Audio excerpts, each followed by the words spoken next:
You're listening to PetLifeRadio.com.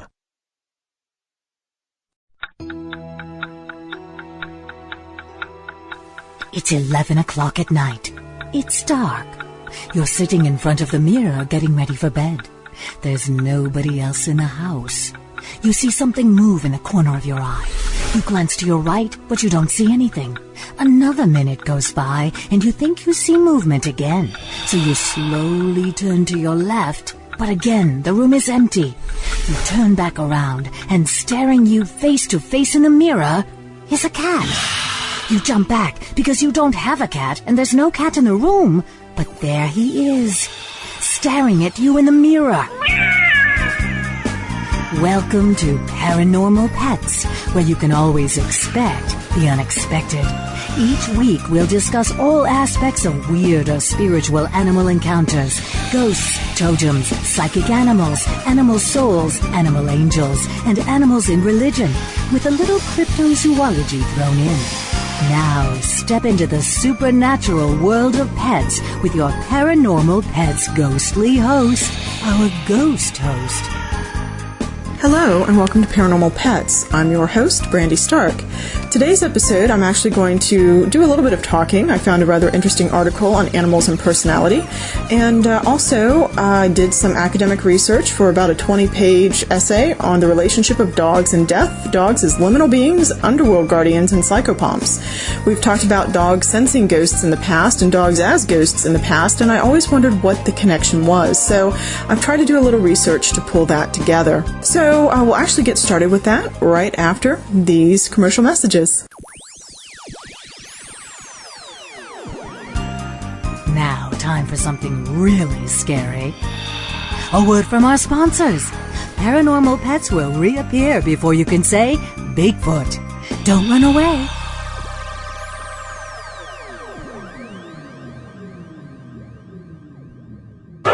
It's time for school for you and your friends, your furry best friends. Train your dog the fun and easy way with Teacher's Pet Sessions. Teacher's Pet host Pia Silvani teaches you step-by-step how to train your dog the fun and easy way. You get 8 30-minute live audio training sessions, complete transcripts of each session, plus a basic training manual to get you and your dog off to a great start. Training begins the moment you bring your dog home. Teacher's Pet Sessions offers positive reinforcement training to shape your dog's behavior and encourages upbeat, enthusiastic responses to ensure that your dog will enjoy learning. Teacher's Pet Sessions dog training is fun at both ends of the leash. So listen, learn, and laugh with your dog with Teacher's Pet Sessions. Get your copy of Teacher's Pet Sessions Volume 1 today. To order, go to teacherspetsessions.com. Hi, this is Pia Silvani, your host. Bring your dog, tug toy, and treats, and get ready to have some fun. teacherspetsessions.com. Hi, and welcome to The Family Pet on Pet Life Radio. I'm your host, Colleen Safford. Each week we'll focus on different topics: child pet safety, child pet training, just how to make an appropriate pet selection for your family. All of these things will be covered in each one of our episodes. So we hope that you will join us at The Family Pet on Pet Life Radio. Every week on demand, only on PetLifeRadio.com. Let's Talk Pets on PetLifeRadio.com.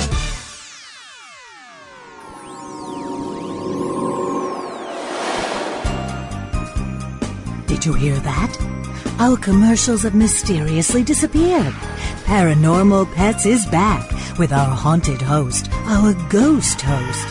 And welcome back. What I'm going to start off with for this episode is the article Maybe You Do Think Like the Animals by Natalie Angier from the New York Times. This was reprinted in the Sunday, April 11th, 2010 section, perspective of the St. Petersburg Times on page 6P. And it starts out as such. I recently tried taking a couple of online personality tests, and I must say I was disappointed by the exercise. Nowhere were there any real challenges like the following.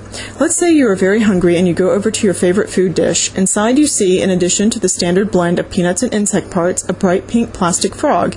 How long before you work up the nerve to eat your dinner anyway? Or you have just been ushered into a room that is in every way familiar, except that somebody has put a scrap of old brown carpet in the middle of the floor.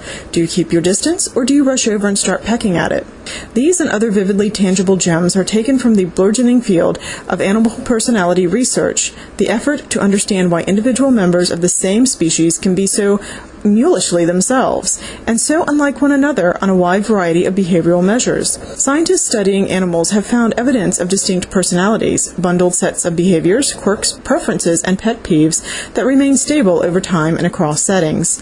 They have found stylistic diversity in chimpanzees, monkeys, barnacle geese, farm minks, blue tits and great tits, bighorn sheep, dumpling squid, pumpkin seed sunfish, zebra finches, spotted hyenas, even spiders and water striders, to name but a few. They have identified hotheads and tiptoers, schmoozers and loners, divas, dullards, and fearless explorers, and they have learned that animals, like us, often cling to the same personality for the bulk of their lives. The daredevil chicken of today is the one out crossing the road tomorrow. Researchers are delving into the source and significance of animal spirits. They are asking questions like, when geese start on a wild goose chase, what sort of goose will lead the flock? And why do the rest follow it? They are devising computer models to explain how different personality types can be maintained in an animal population, and they are exploring the upsides and drawbacks of different personal styles. Scientists are exploring personal qualities that span physiologies.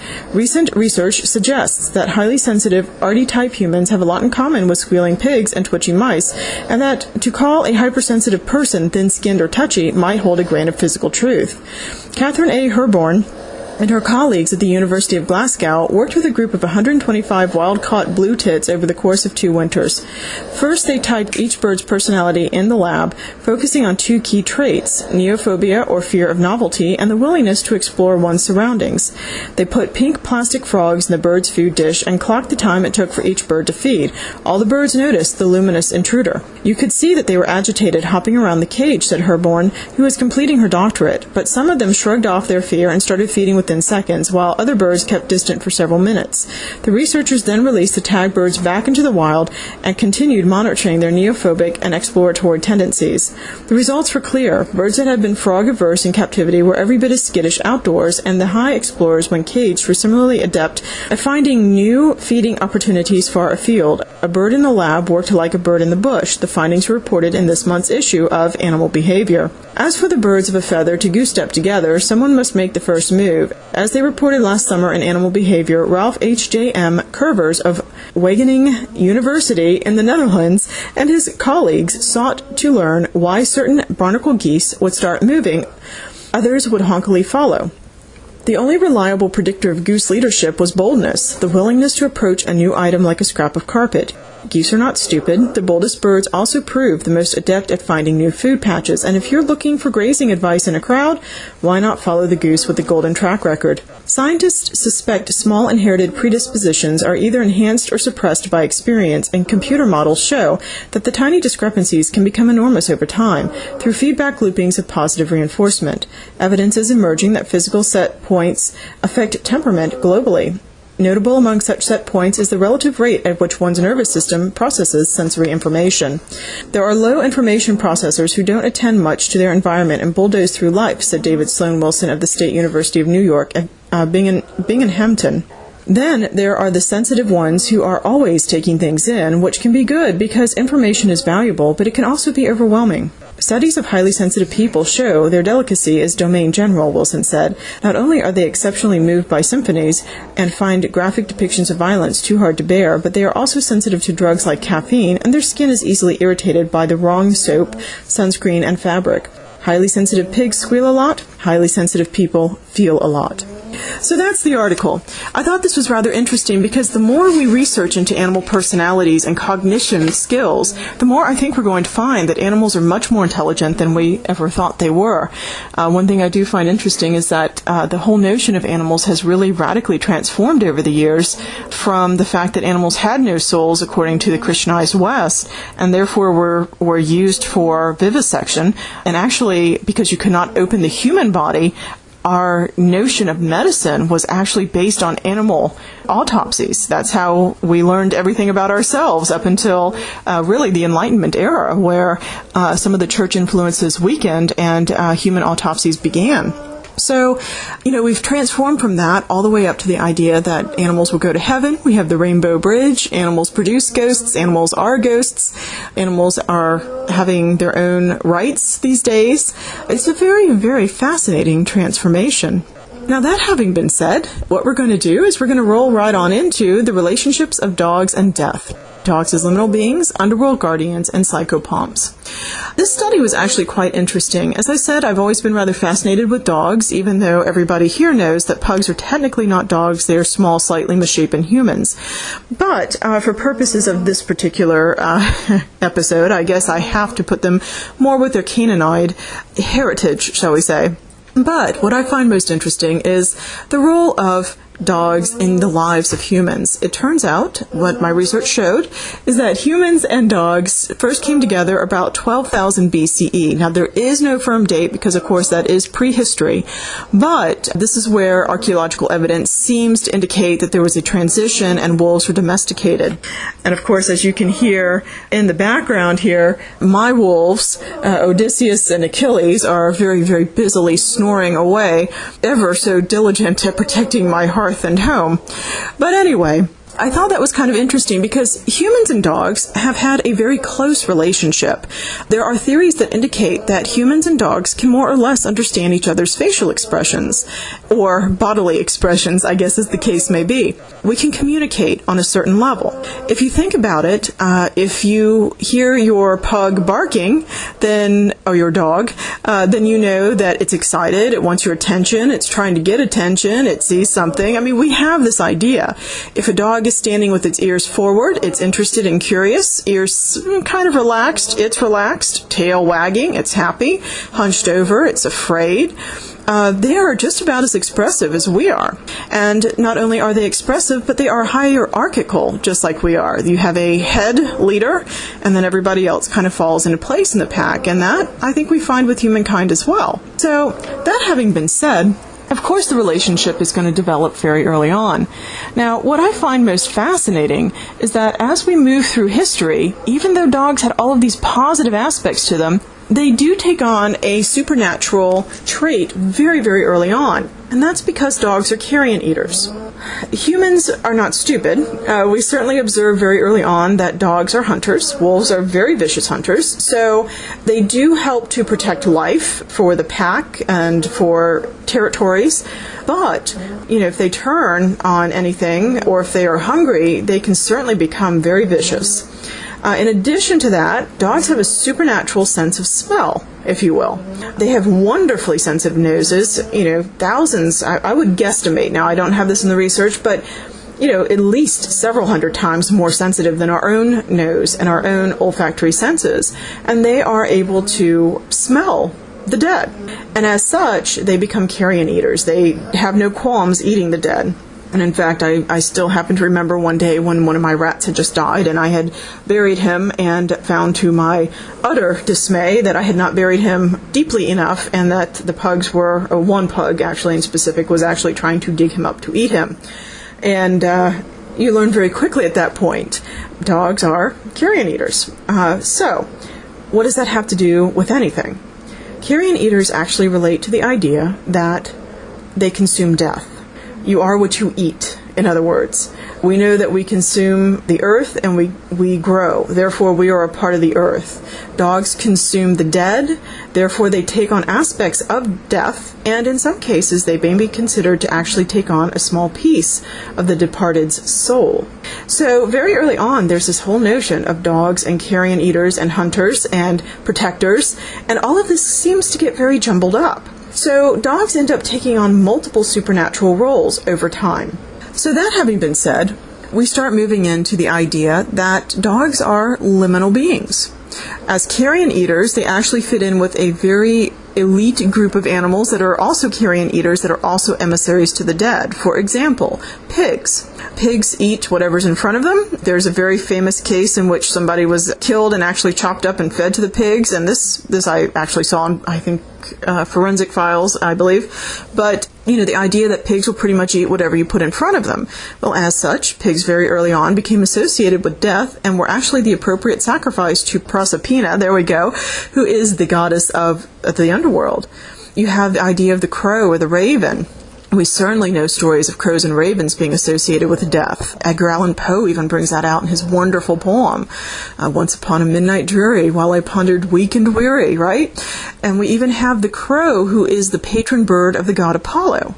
And as such, Apollo is a god of death. Interestingly enough, as an aside, Apollo is also the god of mice, pestilence, wolves, silent killer of men, reason, music. He's got it all. He's one of those multi-talented individuals. I like to think he's a Gemini like myself. Just one of those well-rounded Renaissance men, a little before his time.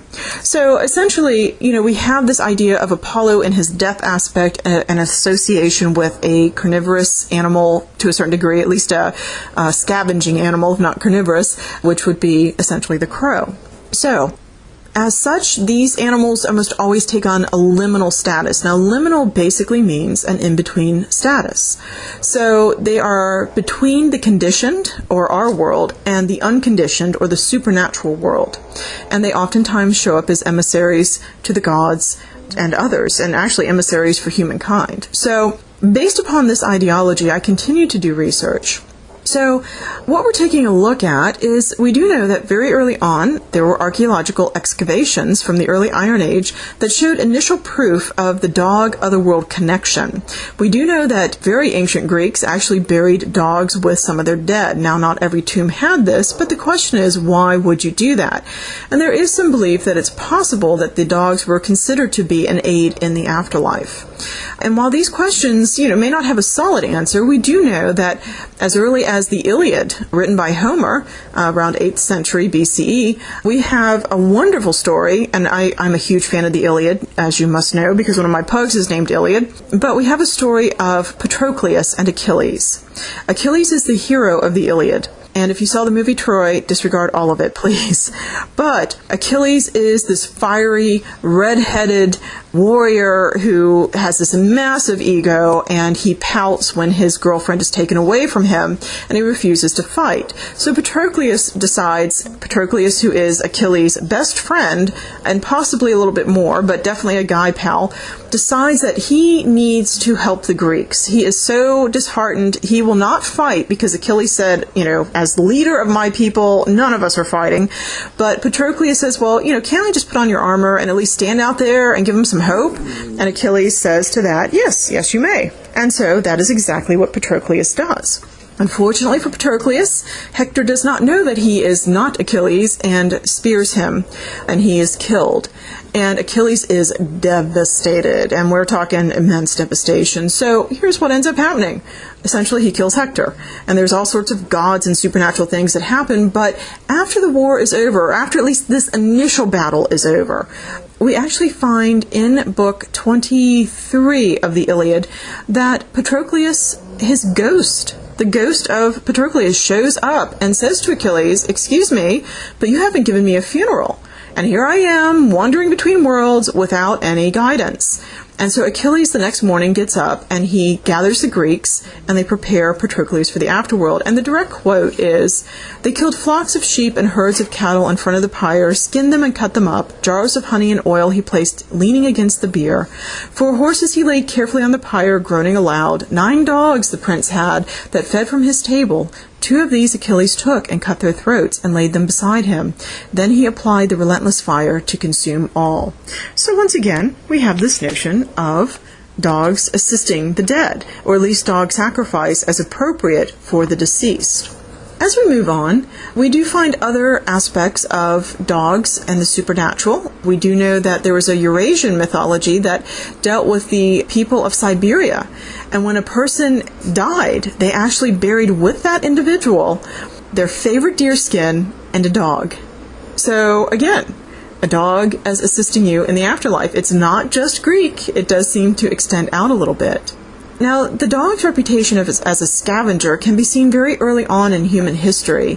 Dogs help to clean up death when they consume the corpse. Now, usually corpses that are left out, if you think about it, there's something tragic that happened because it is part of human nature to take care of the dead. So either they were killed, there was something bad that happened to them, or they are so bad themselves, they have done something so atrocious that they cannot be buried with the normal rites and rituals. They're set out intentionally to rot. And it's interesting because usually when these are set out to rot, they are left out to be eaten by the dogs and the scavenger birds. And so in some respects, this actually makes me wonder if dogs not only as scavengers do they consume death, but they also cleanse it. These are corpses that humans are forbidden from touching. They have what's known as a spiritual pollution. They are taboo. And so, since humans cannot touch them, they are left out for the dogs. And so the dogs actually remove this polluted individual from the ranks of society. And we do find a couple of ideas of this. Actually, starting again with the Iliad in Book 1. The bitter rancor of Achilles, prince of the house of Peleus, brought 1,000 troubles upon the Achaean host. Many a strong soul it sent down to Hades, and left the heroes themselves a prey to dogs and carrion birds. What a great line.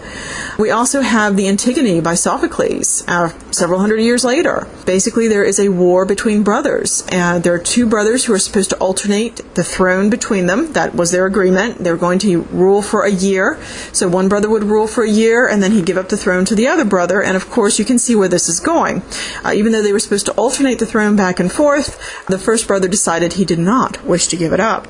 And this got to be a problem. So essentially what happens? The brother who doesn't have the throne goes to war against the brother who won't give it up. And because he does this, we're talking Polynices and Eteocles, because of this attack, this is where things get fun. One brother who defends the city, even though he is going against his agreement and not relinquishing the throne, when he is killed by his brother, he is buried as a hero. The invading brother, however, is invading. And that's one of the worst things that you can possibly do in the ancient world, is to come as a hostile force to your fatherland.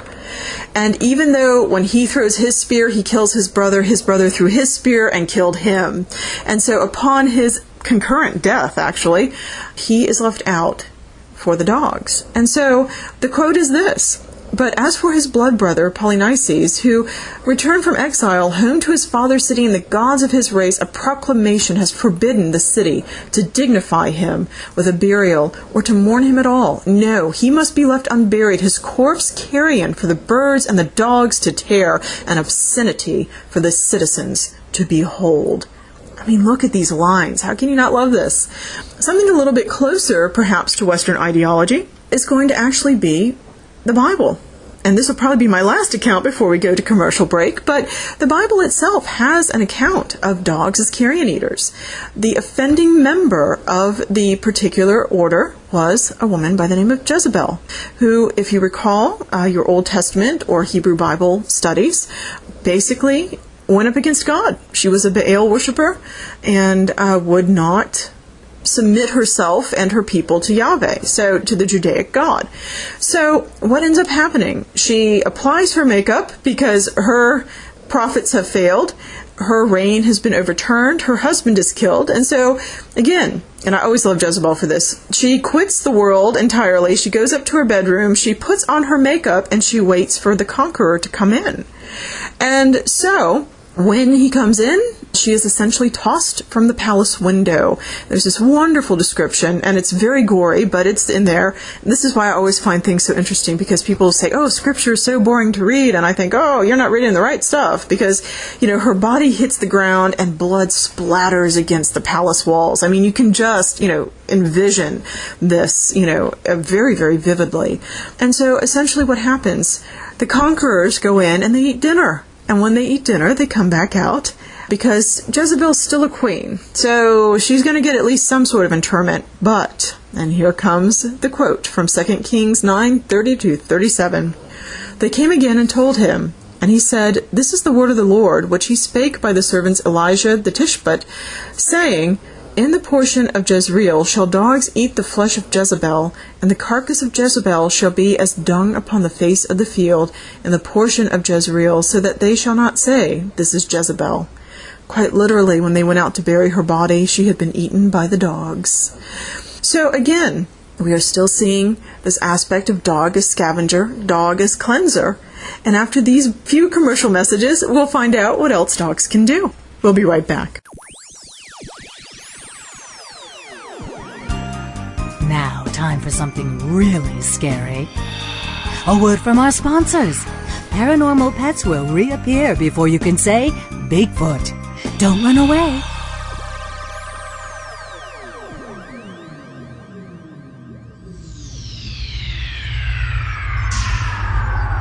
Greetings, humans. What planet am I on? Welcome to Pet Planet. Here's a copy of Pet Planet Magazine, Florida's most informative and fun pet resource magazine. It features heartwarming stories and informative articles from local and national pet experts. Excellent. Pet Planet Magazine offers Operation Planet Rescue, helping rescued pets find new homes. And it's available at 500 locations in South and Central Florida and 24/7 on the internet at petplanetmagazine.com. If you're out and about with your pet, you may be featured in Paparazzi, candid pictures of you and your pet. For up-to-date pet-friendly events, activities, and pet-related services and products, Pet Planet Magazine is your final destination. I shall take this magazine home with me. Back to your home planet? No, to my condo in Boca. Pet Planet Magazine. Check them out at www.petplanetmagazine.com or 352-394-8578. It's out of this world.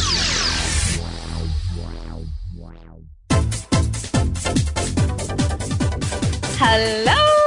I'm Deborah Wolf, and I'm inviting you to my animal party on Pet Life Radio. My pet experts will be coming to the party to answer your pet questions, and they'll also be sharing their favorite stories and messages with us, but I'll be asking them some tough questions. We'll get their opinions on the hot-button topics like the pit bull ban, pet food, vaccines, religion, politics, and animals, cat tick clawing, and the latest news. Whatever's turning the animal world on its head, we'll be talking about at the animal party. This party's got bite.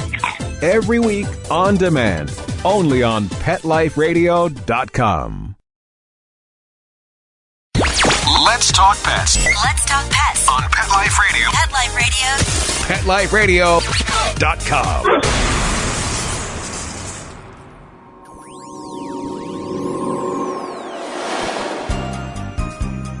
Did you hear that? Our commercials have mysteriously disappeared.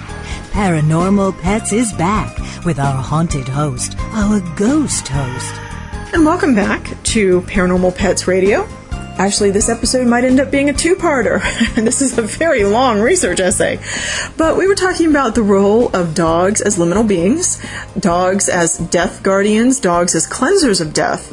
And eventually, believe it or not, this will tie into ghosts, but it may be the next episode that you'll just have to listen for. So, as we continue through our discussion of dogs and death, we do have one other category that I'd like to touch on today, and that is dogs as the perverted messenger.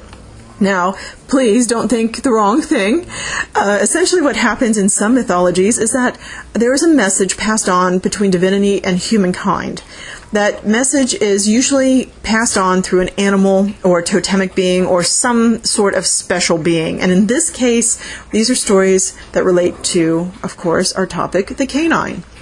What ends up happening is usually these are indigenous mythologies, and they're almost always trying to explain the cause of death. Initially, according to the supernatural world, we were not supposed to die. And I always think that's great.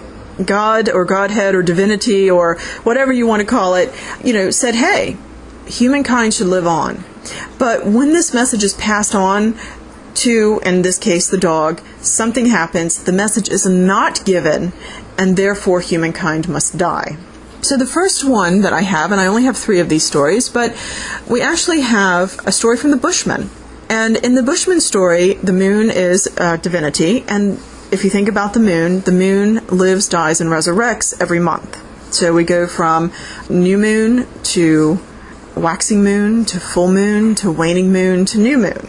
And it comes back again. And so it's a very cyclical being. So this is the one that makes sense for a supernatural connection. And of course, the moon and dogs, they definitely connect up, because you have the old idea of wolves howling at the moon, right? So what we have is the moon decided that men should come back from the dead, that they would have everlasting life. But one man whose mother had just died refused to believe this message. And the moon was furious, and she struck him. And he actually gained a hair lip. And because of that hair lip, she transformed him into a rabbit. And the story is that he was literally to be chased by the dogs, who, when they have caught him, they shall tear him to pieces, and he shall altogether die. So dogs, again, kind of an interesting transition, but cleansing from society because of non-belief from humankind. But a definite spokesperson on behalf of the supernatural. The Nandi of East Africa have another story, though death tidings are actually brought directly by a dog to humankind. The dog was given the message, humankind should have everlasting life. The problem is, and I love this story, that he comes down and he sees people drinking beer and milk, and he wants beer and milk too. Well, humans kind of laugh at him, because it's interesting. In this story, you see that they recognize the dog as somewhat like them, but he's not human. So while they laugh at him, they do agree to give him beer and milk, but they do not give it to him in human containment vessels. In other words, they're not using their good silverware to feed him. So he is highly offended, and he refuses to pass on the message. Therefore, humans must die. The third and final story, I think, for this episode is going to be the idea from the Togoland in West Africa, that there are two messengers with a story, with a message to give to God. Because apparently in some of these stories, this is kind of that tortoise and the hare basis. You find these stories elsewhere in indigenous cultures. But God, for whatever reason, has two messages. One is you will live, and the other is you will die. Now, God almost always tries to set things for us on our behalf, just something better. So usually the message for you will live is given to some sort of speedy animal, whereas the message for you will die is given to some sort of slow animal. Unfortunately, just like the tortoise and the hare, what happens? The hare gets a little full of himself, and he refuses to pass on that message. Or he gets distracted. He's not refusing to pass it on. He just thinks he's so fast that nobody can catch up to him, and he's got no worries. So the story is that the two messages are brought by a dog and I believe a chameleon. And the dog, who's traveling through the world way ahead of his adversary, smells a man who's cooking herbs. And the dog decides that he's hungry. And I don't know about the rest of you, but I did take my pugs in for their annual check over and shots. And I was rather surprised when they told me that my pugs were not fat, but that they were well-rounded. They're a little overweight. So we're working on that problem, but it's very hard to turn them down, isn't it? Because, as you know, no matter how often you feed them, they always want more. Well, this story has this idea with this dog. He says, oh, those herbs smell great. I am going to take them. Or at least I'm going to beg for them if I can't steal them. And so he sits there and he begs from the man who's cooking. And in the meantime, the chameleon kind of plods by him. The dog sees him going by and he says, I'm hungry. I'll get caught up eventually. And unfortunately, it takes so long for him to eat that the death message is the first to arrive. And so we have that perverted message, the idea that, hey, look, I set everything up for you, and this is what happened, and somehow humankind or the animal totemic being has failed to do what it was supposed to do. So I hope you've enjoyed this. I know it's a little bit different. It's very odd for me to attempt to do a lecture in front of a recorder, actually, but I would like to try and continue this perhaps in the next episode of Paranormal Pets. I do have a few other articles that I'd like to read, and let's take a look at other ways in which dogs and death interrelate. So for all you dog lovers out there, please give your precious pooch a pet for me. Remember to support your animal charities and your animal rescues. Always, always, always. And remember to value your pets as they are. And with that, I will see you next episode. Pet Life Radio presents Paranormal Pets, where you can always expect the unexpected. Each week we'll discuss all aspects of weird or spiritual animal encounters, ghosts, totems, psychic animals, animal souls, animal angels, and animals in religion, with a little cryptozoology thrown in. Step into the supernatural world of pets every week on demand, only on PetLifeRadio.com.